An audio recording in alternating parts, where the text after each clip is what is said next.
girl. Welcome to episode 8 of the Building Classroom Community Podcast. This is the show where we talk about all aspects of building community among the learners in your classroom so that every student feels welcome, safe, empowered, and heard. This podcast is my passion project, and my goal is to support classroom teachers with practical, actionable strategies in small chunks. Harry and Rosemary Wong, in their book, The First Days of School, say that an effective teacher's first priority when class starts is to get the students to work. But helping students make that shift from what's happening outside the classroom to inside the classroom can be a little bit tricky. But not all students enter our classrooms ready to learn. Maybe they just got done playing on the playground and having fun with their friends, or maybe they're dealing with a conflict in their life, or something's going on at home that's weighing heavy on their minds. So how we help students transition from outside the classroom to inside is super important. In this episode, I'm going to share how I've used the first 10 minutes of class to help students shift into a learning mindset. And I've invited my colleague, Arlyn Shelton, to share how she uses the first 10 minutes to build community with her students. As a middle school math teacher, I always used bell work to help students make the transition. The idea being, when the bell rings, there's something for students to do. My bell work is always posted clearly for students to see as they enter the room. There's nothing for me to do at the front of the class, which frees me up to stand at the door and greet students as they enter. Then, once the bell rings, I can attend to any paperwork that I need to do, including taking attendance. Meanwhile, students are busy shifting into a learning mindset, focusing on whatever the question is of the day. I try to keep the format of the bell work the same so that students don't have to worry about procedures and can just focus on the content. I always set a 10-minute timer. That way students have parameters within which they know they need to complete the assignment, and they know when we'll be shifting into a class discussion to debrief about the bell work. Over the years, I've shifted the type of bell work. I used to do spiral review, but then I realized that students need more time to transition into a learning mindset. So my bell work transformed into something that involved thinking, analyzing, and an opportunity for students to talk as they got themselves organized for the class period. I used things like estimation 180, where students would have to look at an object and estimate how many jelly beans a jar would hold, or how tall somebody was. This allowed students to talk to their neighbors, which we know they love to do, but to think about math in a critical way and help them develop number sense at the same time. I also like to use which one doesn't belong with a math topic to help students kind of focus in on similarities and differences. As a science teacher, one of my favorite bell work activities was, what do you notice? What do you wonder? Very simple. I would put an image up on the screen, or I would post it in Canvas for them to look at. And then students would talk with their group and just add some ideas, what they notice and what they wonder about the image. This would often spark good conversation that would lead into the day's lesson. But regardless of the type of activity, I always made sure that there was an element of creativity involved and that there were no correct or wrong answers, rather. I want students to feel comfortable taking risks, asking questions, exploring the ideas, and developing reasoning behind their responses. While students were working, I would circulate around the room, connecting with students individually and small groups, eavesdrop on their conversations, and support their thinking when necessary. But now let's shift gears, and I'm pleased to introduce to you my friend and colleague, Arlyn Shelton.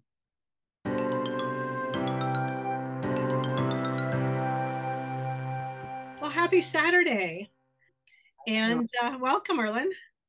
Thank you for having me. So, Arlyn, can you tell us a little bit about yourself and your path through teaching to your current role? Yes, so this is my 27th year in education. The first 4 years have been with the county, and I was a Title I tutor. So I tutored students in the social service, group home systems, and juvenile probation. And then the last 23 years, I've been at Santa Ana Unified. I've been a classroom teacher. I taught elementary, middle school, high school, both comprehensive and educational options. I even taught a class with no walls, and I got to travel with my students. Ooh. Um, what else? I was an outreach consultant for a little bit as well, and now I'm currently what we call CLASS, which is Certificated Learning and Achievement Specialist. And I know in your current role, you support a lot of new teachers. I do, yes. So I I support teachers in the classroom. I started a teacher classroom series on classroom management and student engagement. So I do some monthly professional learning on that.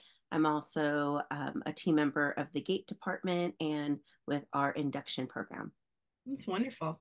So, can you share some of the strategies that you use when you are in the classroom or that you promote with the teachers that you support, how they use the first 10 minutes of class to help students shift their mindset from whatever's happening outside the classroom to being ready to learn?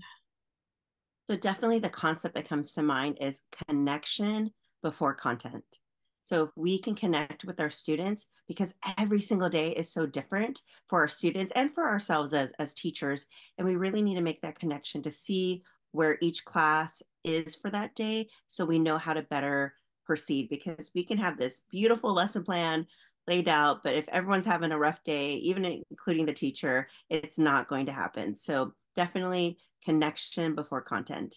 And one simple thing teachers can do is just stand by your door and greet the students. And I know a lot of teachers who do stand by their door, but intentionally stand by your door, meaning when each student walks in, to look them in the eye, ask them, how are you? And truly just connect with them, not just let them pass by you, but have some sort of connection with them for the day. Oh, I totally agree with you, Arlyn. One of my favorite things as a classroom teacher was to stand at the door and greet the students every day.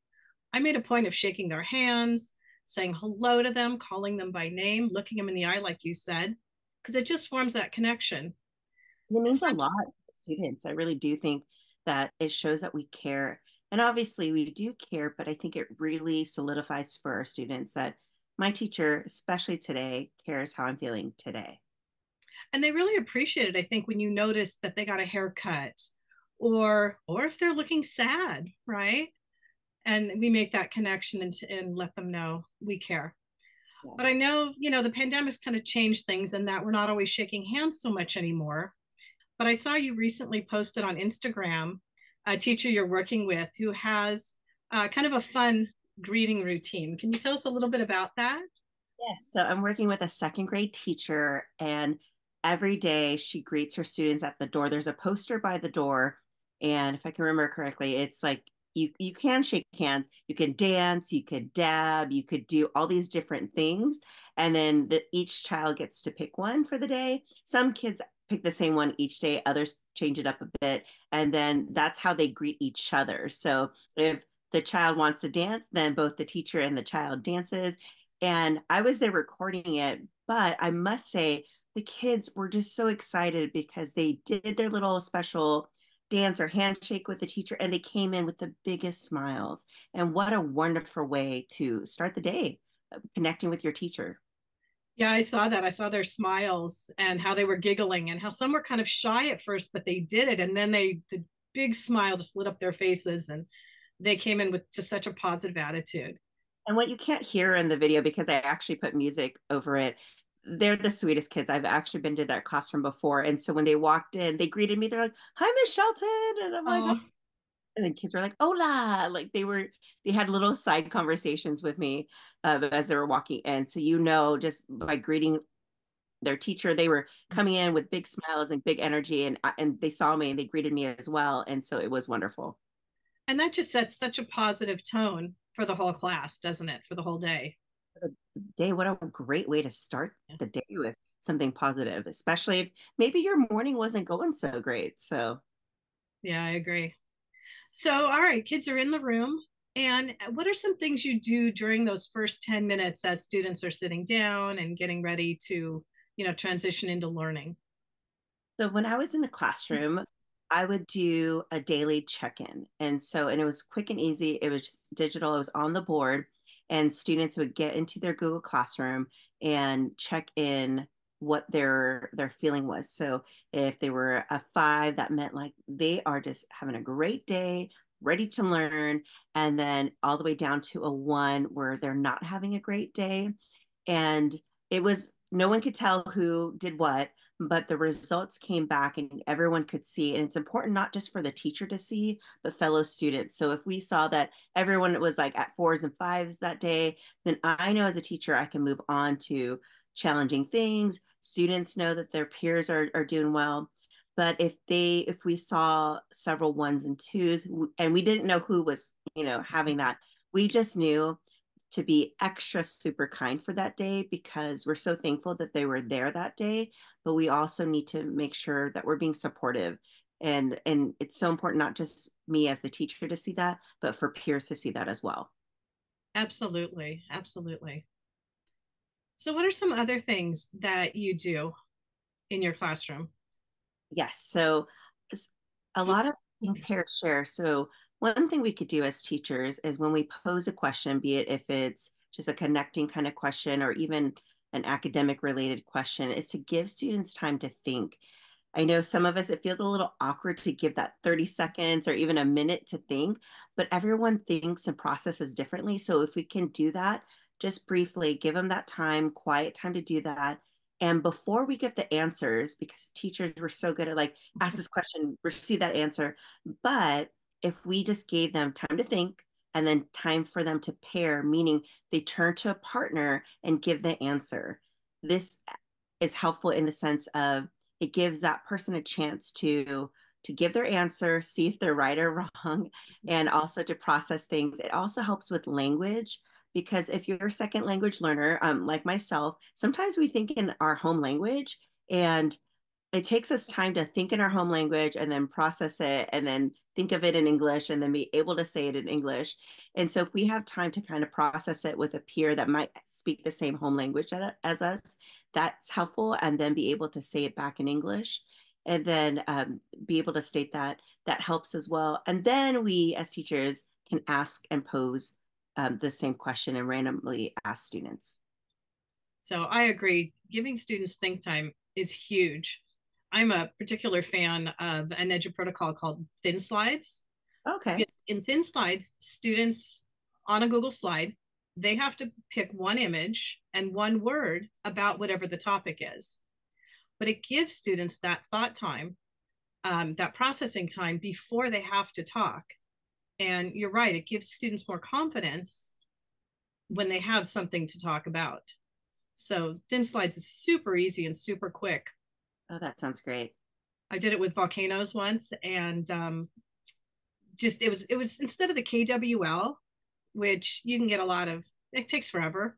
Um, Students shared one word about volcanoes, and one student said Hawaii, and he put a picture of the map of Hawaii. And then when it was his turn to talk, he said, "I've been to Hawaii and I went to see a volcano, Kilauea erupting." And the whole class was like, "Whoa, that's so cool!" You know, I would never have known that student had traveled to Hawaii. Apparently, his dad was on a fishing boat and they went to visit him. I mean, isn't And that it's just like yeah, who would have thought, connection. right? Um, Yes. And Another then student something put to talk something that about. was Sure. wrong. He said all volcanoes are in Hawaii, but then that informed my lesson that I knew that was a misconception that we had to talk about. but you can learn so much about your students by giving those open-ended types of questions where they think, process, and then share. Yes, definitely. So what other things have you done? Like, do you use a bell work activity or? I have when I taught elementary, I did do that. And it gives me time. If you give them something to kind of warm them up, it gives them time to warm up their brain because especially if it's either the first period of the day or just the very beginning of the day, students are not awake and they need some time to just kind of warm up to the thinking process, and that is always helpful. Some teachers that I've worked with do have a bell work for them to do. Another thing I did on our slides was having like either some sort of connection to music or kind of would you rather. So giving them a choice, like, would you rather do this or would you rather do that? And it was interesting to see what their choices were. Or maybe it was what is your favorite genre of music? What is your kind of getting their brains thinking, but also connecting with them as humans and what they like. It's really interesting. Sometimes students are quite quiet in the classroom, so you don't really know other things about them. But when you start asking it as a warm up, and like even just as what's your favorite candy? And when students say, "Oh, I don't like candy," and it's like, "Oh, okay." And then it just gets you to know them a little bit more and connecting, or they play an instrument, or if you can go anywhere in the world, where would you go and why? And it really gives you a different perspective of them. And you do find out who has traveled and who hasn't, or why they would travel to certain areas. Like some students like tropical areas more, some students like the colder, like snow. And it could be because they have been into like snow before, or if they've never been to snow and they would like to see it. So asking them questions to get their brain going, but also questions that will help you get to know them and build that connection with your class is so important for classroom culture. I know we talk a lot about SEL, and I know some districts are buying SEL programs, social emotional learning. But I think you're right, Arlyn. Just asking our students these questions, giving them time to think, and then giving every single student the opportunity to share is the best thing we can do to help our students feel connected in the classroom. And it's an invested time. A lot of teachers sometimes think it might be a waste of time, like because there's Mhm. so much content. But if you don't build that positive classroom culture, especially in the beginning of the school year, the lessons that you plan for them later, you'll have challenges with them because they don't want to talk to a partner because they don't know them very well, or they don't want to share either in groups or whole class because they don't feel comfortable. But once you bring that comfort and that connection, not only from teacher to student, but from student to student, then the learning will just take off, and they'll just soar, and it'll go into deeper areas and deeper learning and deeper insights that you would have never gotten had you not built those connections early on. Oh, I absolutely agree with you that putting in the time at the front end, the beginning of the school year, and then throughout the year. So some teachers will spend the first couple of weeks building relationships and building community, but then they just move on to the content. You have to weave in these opportunities, like you're saying, so that students continue to feel connected. And we're building their executive functioning skills as well, right? Yes. Because they out in the world, they're going to have to talk to people they don't know. They're going to have to talk to people about a job. They're going to have to interact with all kinds of people on all different topics. So giving them a safe space to practice those skills in a situation where they really don't know they're practicing them, right? And, and Andrea, I really appreciated what you said about continuing it throughout the year because things change. Life situations change, home life situations might change, and so we need to continue to build and grow with our students and know what happens, especially with our younger kids. Second semester is a big shift for a lot of them, and the maturity level changes as well. And then for our older kids in high school, let's say a senior, they're excited about their senior year first semester, and their second semester they might be a little bit more fearful because the real world is coming closer and they need support in a different way. And so just to continue that ongoing connection with them as a teacher, and like I said, as student to student, it's really important that a student walks in, and I would say this to my students, that I never wanted you to walk in my class and say, oh, it's Miss Shelton's class. Like, I always want you to walk in feeling, yay, I'm in Miss Shelton's class, And so, and my job is to create an environment where they feel like that. So, and I like what you said about, even with the older students, because often, we feel like, oh, the older students, middle and high school, they're ready to learn. They already know how to talk to each other. They already know how to interact, in collaborative groups, or they already know how to talk to a partner. But the reality is many of them don't.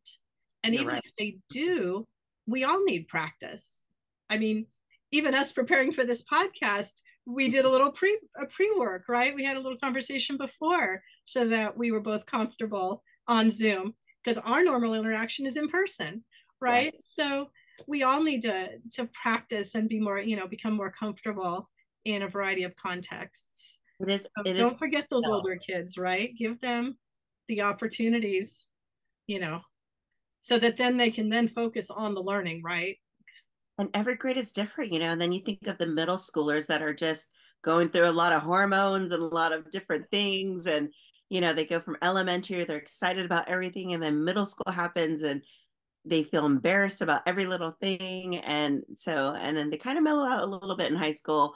And so, but yeah, those middle school years can be rough socially. And if they don't feel, supported, not just with their teachers, but with their peers, they're not going to participate as in-depthly as they can or should. And it really is creating that environment in the classroom where students feel safe to share. Absolutely.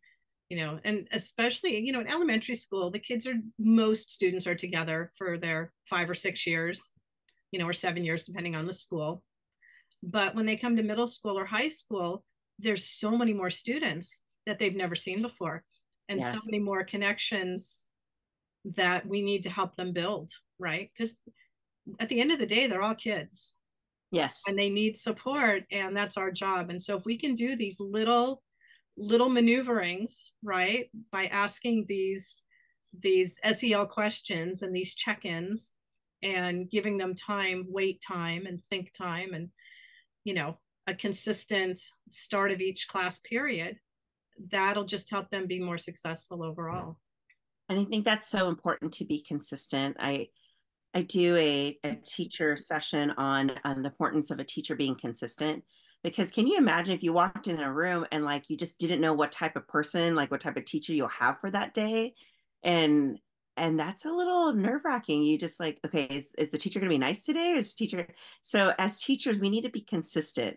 And so we need to consistently be a calm, positive force for our students. It doesn't mean we don't discipline, and it doesn't mean, we don't correct or anything like that. But we want our students to know, hey, no matter what, we're going to get through this together. I'm going to support you and you're going to support me. And we're going to work through this together. And just having that vibe and that feel is so important, and that consistency, because a lot of our students, unfortunately, do not have that consistency at home at times. So for students to come in knowing no matter what happens today, if it's a challenging lesson or a challenging day, or, my teacher is there for me and will support me every step of the way. Absolutely. Absolutely agree with you. um I think it was, oh, I can't remember who said it, but students may not remember what you teach, but they will remember how you made them feel. Yes.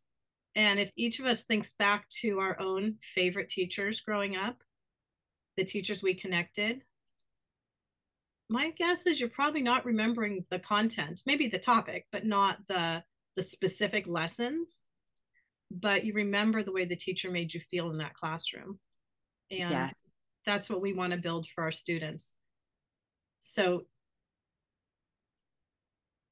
I remember, so in 2020 during the pandemic, I actually had an opportunity to connect with my very first class of students. So I taught fourth and fifth grade. I was on an emergency credential. So I had just graduated from Long Beach State and got this job for the fall. Super excited. And honestly didn't know what I was doing. But I just tried my best, and I just knew I wanted to create a classroom environment where my students felt supported and thrived. And so and that was, over 20 something years ago. So in 2020, through the power of social media, I connected with several of my fourth and fifth graders that are now like in their 30s, and with their own families and own children and own careers. And we did a mini Zoom reunion, and it was so amazing. They started popping in to the Zoom, and they're all adults now, so they obviously look older, but I could see their little, fourth and fifth grade faces. And I started crying.